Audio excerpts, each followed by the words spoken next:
మీ business ఏదైనా మీ ఊర్లో promotion చేయాలంటే అది సుమన్ టీవీతోనే సాధ్యం. ఇప్పుడే సంప్రదించండి.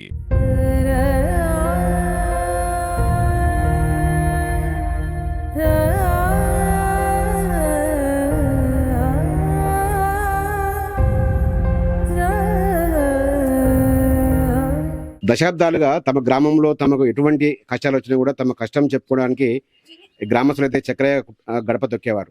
సో అటువంటి చక్రయ్య లేని విషయాన్ని అయితే గ్రామస్తులు కూడా జీర్ణించుకోలేకపోతున్నారు. అతనితో ఉన్న జ్ఞాపకాలను నెమరు వేసుకుంటూ కన్నీరు మున్నీరవుతున్న పరిస్థితి. ప్రస్తుతం మనతో పాటు కొంతమంది మహిళలు ఉన్నారు. చక్రయ్య గారితో వాళ్ళ ఎటువంటి సంబంధాలు ఉండేవి, అతని ఎలా ఉండేది అతని పని చెప్తున్నాను, ఎట్లా ఉండేదమ్మా చక్రయ్య గారితో? మీతో మాతో మంచిగా విని మమ్మల్ని పిల్లల లెక్క చూసుకున్నాడు, మమ్మల్ని కన్న పిల్లల లెక్క చూసుకున్నాడు. మాకు మీరు మాత్రం ఆరోగ్యం గతి వచ్చిందో వాళ్ళకు కూడా గతి రావాలి, అది చూపియాలి మాకు మీరు. అయ్యా మాకు చూపియాల మీరు, వాని పేడాల వాళ్ళ పిల్లలు మాకు చూపి చెప్పేటోళ్ళే లేరు. మాయ పోయిండు దొర, మాకు దొర ఇక ఆయన మించింది ఎవరు లేరు మా ఊళ్ళో. మంచోడు సాయం, మంచోడు అని ఆయన ఊళ్ళో ఉన్నాడు లేడు, కోట్ల జనం వచ్చారు. ఏడుచుకుంటూ కూర్చుంటారు. పంచాయతీలు ఉంటే ఎట్లా పరిష్కరించారు?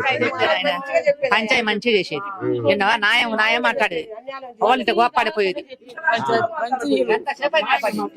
మంచినీళ్ళు ఇట్లా ఎట్లా చెప్తాడో ఎందుకమ్మా నీ బాధ, నేను చెప్తా రేపు వచ్చి మన వచ్చి కూడా చెప్పిపోయినా నాన్న ఇంటికి వచ్చి మాట్లాడాలంటే మాట్లాడుతూ మాకు పెట్టేది. అమ్మ ఇవ్వాలి, కళ్ళని తండ్రిని పెట్టాలి, అన్నం పెట్టాలి, ఏడిపియొద్దు చేయొద్దు అనేది నాయన. నాయన మంచోడు, ఆయన మంచోడు. మాతో మంచిగా ఉండేది అయ్యా. ఆయన లేకుంటే మాకు మీ కూడు తింటాలే కొమ్ము తింటాలేదయ్యా మేము. ఆయన పోయిండని మా ఊరికి ఒక దొర ఆయన మమ్మల్ని న్యాయం చేసిండు అయ్యా, మమ్మల్ని అన్యాయం చేయలేదయ్యా. మేము అందరం ఆయనకెళ్ళే ఉన్నాం. మా ఆయన పోయిండు మరి మాకు మంచిగా చేసిండు. మాకు అసలు కదా కనపడడు, ఇక దొరకడు. పంచాయతీలు ఎట్లా చేసిండు? 10 రూపాయలు జేబులో పెట్టకుండా చేసిండు, తల్లికి తల్లిక చెప్పిండు, పిల్లక చెప్పిండు. అందరు ఇల్లు కూరగొట్టలేదు, నీ లెక్క దొంగలి అయ్యి పొడిచి అక్కడ పోయి కూర్చుండు కదా, కడుపున పూసిన బిడ్డ పొదలారిపో నాయన. దాని మొగని కూడా అట్ట పడసాలి. ఆయన పోయిండని మేము చేతులు పట్టుకొని చేతులు పట్టుకొని ఆడతాను, వచ్చినాక మళ్ళీ దూము చేస్తే పాయ తీసి కొడతాడు.